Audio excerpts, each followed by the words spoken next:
Assalamualaikum friends, welcome back to my channel NB Cooks Homemade Recipe. இன்னைக்கு நான் உங்க கூட ஷேர் பண்ண போற ஒரு chicken recipe தான்.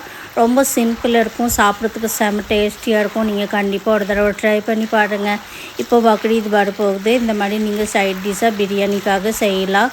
ரொம்ப நல்லா இருக்கும். ஸ்பைசி ஸ்வீட் ரொம்ப டிஃபரண்டான ஒரு டேஸ்ட் கிடைச்சிரும் உங்களுக்கு. அதனால நீங்கள் கண்டிப்பாக ட்ரை பண்ணி பாருங்கள். இப்போ பக்ரீத் வர போகுது. நீங்கள் கண்டிப்பாக பிரியாணிக்கு இது சைட் டிஷ்ஷாக போட்டுக்கலாம். வீட்டில் கெஸ்ட் வந்துச்சுன்னா நீங்கள் செஞ்சு கொடுத்தீங்கன்னா அவ்வளோ அருமையாக இருக்கும். வாங்க செய்ய ஸ்டார்ட் பண்ணிடலாம். ரெசிபி பேர் hot honey chilli chicken wings. ரொம்ப சூப்பராக இருக்கும். செஞ்சு ஒரு தடவை பாருங்கள். வீட்டில் கெஸ்ட் வந்தால் செஞ்சு கொடுத்து அசத்துருங்க. அப்படியே வீட்டில் உங்களுக்காக நீங்கள் செஞ்சு சாப்பிட்லாம். உங்கள் வீட்டில் இருக்கிறவங்களுக்காக செய்யலாம். வாங்க ரெசிபிக்குள்ளே போயிடலாம். பாருங்கப்பா எவ்வளோ அழகாக தெரியுது. பார்த்த உடனே சாப்பிட தோணும். அந்த மாதிரி ஒரு ரெசிபி, ரொம்ப டெம்டிங்கான ஒரு ரெசிபி. நீங்கள் கண்டிப்பாக இது ஹோட்டல் ரெஸ்டாரண்ட் போய் சாப்பிட்டிங்கன்னா நிறைய செலவாகும்.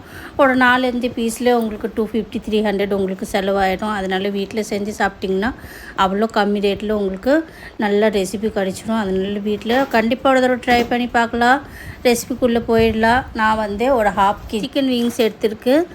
உங்களுக்கு சிக்கனோட ஸ்கின்னோட கடிச்சதுன்னா நீங்கள் அதை எடுத்துக்கோங்க. எனக்கு கடிக்கல, அதனால நான் அப்படியே எடுத்துட்டு அதுக்கப்புறம் ட்ரை மசாலா சேர்த்திக்கலாம். நல்லா வாஷ் பண்ணி சிக்கன் எடுத்துருக்கு. ஜிஞ்சர் கார்லிக் பேஸ்ட்டு, ஒரு முட்டை, கார்ன்ஃப்ளவர் ஒரு 3 ஸ்பூன் கார்ன்ஃப்ளவர் போட்டிருக்கு. ட்ரை மசாலாவில் என்னென்ன போட்டேன்னா ஒரு 1/2 டீஸ்பூன் குருமிளகாத்தூள், 1/2 டீஸ்பூன் மல்லித்தூள், 1/2 டீஸ்பூன் மிளகாத்தூள் போட்டிருக்கு. அதுக்கப்புறம் ஒரு 1/2 டீஸ்பூன் கரம் மசாலா, 1/2 டீஸ்பூன் உப்பு. இதை மட்டும்தான் நான் ட்ரை மசாலா சேர்த்திருக்கேன். உங்களுக்கு வேறு ஏதோ பிடிக்குன்னா நீங்கள் ஆட் பண்ணிக்கலாம். இந்த ரெசிபியில் இது தான் போடுவாங்க முக்கியமாக. இப்போ பாருங்கள், நான் எல்லாம் போட்டுட்டு நல்லா மேஷ் பண்ணி நல்லா சிக்கன் பீக்ஸ் நல்லா இது பண்ணி மேரினேட் பண்ணி எடுத்துருக்கு. முட்டை 1 போட்டு, அப்புறம் 3 ஸ்பூன் இது போட்டு cornflour, 1 teaspoon ginger garlic paste, அவ்வளோதான் போட்டு ஒரு 1/2 மணி நேரம் அப்படியே வச்சிடலாம். 1 மணி நேரம் 2 மணி நேரம் உங்களுக்கு டைம் கிடச்சிதுன்னா நீங்கள் வைக்கலாம். 1 மணி நேரம் 2 மணி நேரம் வச்சிட்டிங்கன்னா அப்படியே இந்த டைமில் ரொம்ப ஓவர் வெயில் இருக்குது. அதனால் நீங்கள் ஃப்ரிட்ஜில் வச்சிடலாம். ஃப்ரிட்ஜில் வச்சிட்டிங்கன்னா ஒன்றும் ஆகாது. குளிர் டைம்னால் நீங்கள் வெளியே கவுண்டரில் வச்சிடலாம், ஒன்றும் பிரச்சனை இல்லை. இப்போ சாஸ் ரெடி பண்ணிடலாம். அதுக்குள்ளே மேரினேட் ஆகட்டும். நான் ஃப்ரிட்ஜுக்குள்ளே வச்சுட்டேன். அதுக்குள்ளே இப்போ சாஸ்க்காக நான் ஒரு கிண்ணம் எடுத்துகிட்டு நான் இங்கே 3 ஸ்பூன் சில்லி சாஸ் எடுத்துருக்கு. நீங்கள் உங்கள்கிட்ட என்ன சில்லி சாஸ் இருக்குது அதை ஆட் பண்ணிக்கலாம். Chilli sauce 1 spoon dark soya sauce எடுத்துருக்கு. 2 ஸ்பூன் டொமேட்டோ கெச்சப் எடுத்துருக்கு. அதுக்கப்புறம் எல்லாம் போட்டுட்டு மிக்ஸ் பண்ணிடலாம். நாங்கள் சாஸ் முதல்ல ரெடி பண்ணி வச்சுட்டோம்னா அதுக்கப்புறம் ஃப்ரை பண்ணிவிட்டு டக்குன்னு ரெடி ஆகிடும். ஒரு 1/2 டீஸ்பூன் மட்டும் சர்க்கரை போட்டுட்டு, ஒரு 1/4 டீஸ்பூன், ஒரு 2 பிஞ்ச் மட்டும் உப்பு போட்டுட்டு, குருமிளகு மட்டும் இதில் ஒரு 1/2 டீஸ்பூன் போட்டு ஆட் பண்ணிவிட்டேன். அதுக்கப்புறம் இந்த ரெசிபியோட மெயின் பொருள் போட்டுடலாம். ஹனி இது தான் மெயின் ரெசிபி. இந்த ரெசிபிக்கு மெயின் இது நம்ம 1 டீஸ்பூன், பெரிய ஸ்பூனுக்கு 1 டீஸ்பூன் ஹனி போட்டிருக்கு. நீங்கள் டேஸ்ட்க்கு அக்கார்டிங் போட்டுக்கோங்க. ஜாஸ்தி எனக்கு வேணும்னா இன்னும் போட்டுக்கோங்க.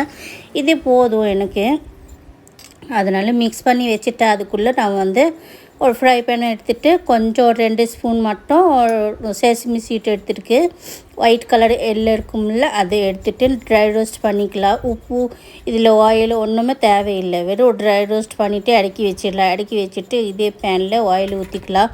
ஆயில் நல்லா சூடாகிடுச்சுன்னா நம்ம விங்ஸ்க்காக ஃப்ரைக்காக ஆயில் ரெடி பண்ணிடலாம். அதுக்குள்ளே நான் சிக்கன் ஃப்ரிட்ஜிலேருந்து எடுத்து வச்சுட்டு அப்புறம் ஆயில் சூடாகிடுச்சு. ஒவ்வொன்றா போட்டு ஃப்ரை பண்ணி எடுத்துக்கலாம். நீங்கள் ஒரு டைம் இல்லைன்னா 2 டைம் ஃப்ரை பண்ணி எடுத்துக்கலாம். உங்களுக்கு பெரிய கடாய்னா நீங்கள் ஒரு டைம் பண்ணிக்கலாம். இல்லைன்னா 2-3 டைம் பேட்சில் உங்களுக்கு ஃப்ரை பண்ணி எடுத்துக்கலாம். நான் 2 பேட்சில் ஃப்ரை பண்ணி எடுத்துகிட்டு நல்லா க்ரன்ச்சி ஆகிடுச்சுன்னா அதுக்குள்ளே நம்ம சாஸ் ரெடி பண்ணி வச்சுருக்கோம்ல, அதுக்கப்புறம் சாட்டே பண்ணிக்கலாம். இதில் உங்களுக்கு 99% உங்களுக்கு குக்கிங் ரெடி ஆகிடணும். ஏன்னா அதுக்கப்புறம் நம்மளுக்கு குக்கிங் ப்ராசஸ் ஜாஸ்தி இல்லை. அதனால் ஃப்ரை பண்ணி எடுத்துக்கலாம்.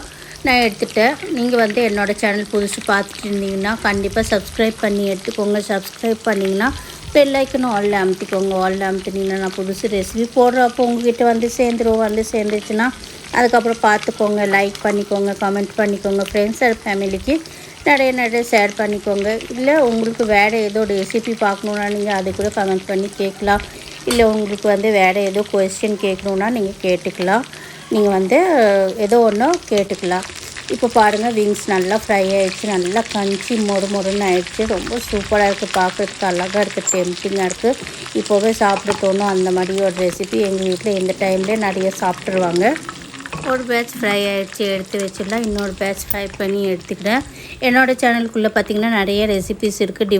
டிஃப்ரெண்ட்டான ரெசிபி. ரொம்ப சிம்பிளாக இருக்கும், ஈஸியாக இருக்கும், சாப்பிட்றதுக்கு டேஸ்டியாக இருக்கும், பார்க்குறதுக்கு லுக்காக இருக்கும். அதே மாதிரி உங்களுக்கு பிடிச்சதுன்னா நீங்கள் கண்டிப்பாக ட்ரை பண்ணி ஒரு தடவாச்சும் செஞ்சு பாருங்கள். செஞ்சு பார்த்துட்டு எப்படி இருக்குது சொல்லுங்கள். இப்போ பாருங்கள் செகண்ட் பேட்ச் ஃப்ரை ஆகிடுச்சு, எடுத்து வச்சிடலாம். இதே ஆயிலில் உங்களுக்கு மசாலா நம்ம ரெடி பண்ணி சாஸ் வச்சுருக்கோம்ல, அதிலே ஃப்ரை பண்ணால் போதும். ஆனால் ஆயில் ஜாஸ்தி இருக்குது. நான் இந்த ரெசிபி கொஞ்சம் ஆயில் கம்மி வேணும். இப்போது ஃப்ரை ஆகிடுச்சு. இப்போ கொஞ்சம் ஆயில் மாற்றிட்டு கொஞ்சம் கம்மி பண்ணிக்கலாம். அதுக்கப்புறம் அதே சாஸ் நம்ம ரெடி பண்ணி வச்சுருக்கோம்ல, இந்த ஆயிலுக்குள்ளே போட்டு சொட்டே பண்ணி எடுத்துக்கலாம். சொட்டே கொஞ்சம் ஒரு கொதி வந்துருச்சுன்னா, சாஸ்க்கு கொதி வந்துருச்சுன்னா அதுக்கப்புறம் நம்ம சிக்கன் விங்ஸ் போட்டுடலாம். போட்டுட்டு ஒரு 2 நிமிஷம் மட்டும் டாஸ் பண்ணால் போதும். அதுக்கப்புறம் நம்மளுக்கு ரெடி ஆகிடும். இப்போ நல்லா கோட்டிங் ஆகணும். ஒரு கொதி வந்துச்சுன்னா விங்ஸ் போட்டுட்டு ஒரு கோட்டிங் ஆகணும். அதுக்கப்புறம் சுடாக இறக்கிட்டு நீங்கள் சுடு சாப் பண்ணி எடுத்துக்கலாம். உங்கள் வீட்டில் கெஸ்ட் வந்துச்சுன்னா நீங்கள் பார்ட்டி டைம், ப்ரோக்ராம் டைம் ஏதோ செய்கிறீங்கன்னா ஃப்ரை பண்ணி வச்சுட்டு சாஸ் ரெடி பண்ணி வச்சுருங்க. கரெக்டான சர்வ் பண்ணுற டைமில் மட்டும் இந்த லாஸ்ட் ப்ராசஸ் பண்ணிங்கன்னா உங்களுக்கு போதும். அப்படியே சூப்பராக இருக்கும், க்ரன்ச்சியாக இருக்கும். இல்லைனா முதல்ல செஞ்சு வச்சுட்டிங்கன்னா உங்களுக்கு ரொம்ப சாஃப்ட் ஆகிடும். அதனால் நீங்கள் லாஸ்ட் டைமில் இந்த மாதிரி செஞ்சு பாருங்கள். சுடு பிரியாணி கூட, நான் கூட சைட் டிஷ்ஷாக நீங்கள் கிரேவி ஏதோ போட்டுட்டு நான் கூட இது சைட் டிஷ்ஷாக போட்டுக்கலாம். அவ்வளோ நல்லாயிருக்கும், அருமையாக இருக்கும். பார்ட்டி கெட் டுகெதரில் நீங்கள் டாட்டாஸ்க்காக சர்வ் பண்ணிக்கலாம். இப்போ பாருங்கள் ரெடி ஆகிடுச்சு. நான் சர்வ் பண்ணி உங்களுக்கு காட்டுறேன் எப்படி அழகாக வந்திருக்குது. உங்களுக்கு லாஸ்ட்டில் நீங்கள் ஸ்ப்ரிங் ஆனியன் கிடைச்சதுன்னா நீங்கள் கண்டிப்பாக அது போட்டுக்கோங்க. ஸ்ப்ரிங் ஆனியன் மேலே தூள் நல்லா போட்டிங்கன்னா அழகாக பார்க்குறதுக்கு இருக்கும். என்கிட்ட கிடைக்கல அந்த டைமில், அதனால் நான் போடல. வெறும் பிளேட்டிங் போட்டுட்டு மேலே செசமி சீட் போட்டுட்டு சர்வ் பண்ணி எடுத்துருக்கு. ஸ்ப்ரிங் ஆனியன் போட்டிங்கன்னா சூப்பராக இருக்கும், பார்க்குறதுக்கு அழகாக இருக்கும். அப்படியே ரெஸ்டாரண்ட் போல் பார்க்குறதுக்கு இருக்கும். இப்போ பாருங்கள் நான் சர்வ் பண்ணி எடுத்துருக்கு. அவ்வளோ டெம்ப்டிங்காக இருக்குது பார்க்குறதுக்கு. நான் அனியனும் சில்லி இந்த கொரியாண்டர் இது போட்டுட்டு செசமி சீட் போட்டுட்டு சர்வ் பண்ணி எடுத்துக்கு.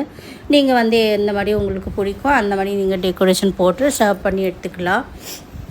சாப்பிட்டு காட்டுற உங்களுக்கு எவ்வளோ அழகாக வந்திருக்குது. சாப்பிட்டா அவ்வளோ டெம்ப்டிங்காக இருக்குது, சாப்பிட்டுட்டே இருக்கணும் தோணும். நீங்கள் கண்டிப்பாக செஞ்சு பாருங்கள். நாங்கள் பிரியாணி கூட சைட் டிஷ்ஷாக செஞ்சது.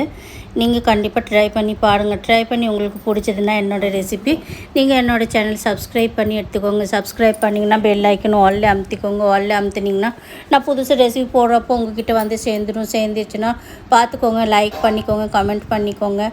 ஃப்ரெண்ட்ஸ் அண்ட் ஃபேமிலிக்கு நிறைய ஷேர் பண்ணிக்கோங்க. தேங்க்யூ.